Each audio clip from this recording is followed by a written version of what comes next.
এমন একটি দোয়া যা পড়লে ফেরেশতারা অবাক হয়ে যায়, হতবাক হয়ে যায়। বান্দা যখন এই দোয়াটি পড়ে তখন ফেরেশতারা অবাক হয়ে আসমানের দিকে ছুটে চলে যায় এবং আল্লাহকে বলে, হে আমাদের রব, আপনার এক বান্দা এমন একটি দোয়া পড়েছে, আমরা কিভাবে তার নেকি লিখব তা আমরা বুঝে উঠতে পারছি না। তখন মহান আল্লাহ তাআলা জিজ্ঞাসা করেন, আমার বান্দা কি দোয়া করেছে?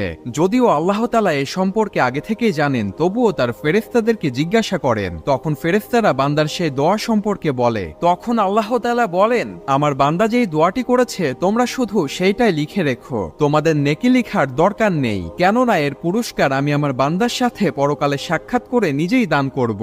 সুবহানাল্লাহ।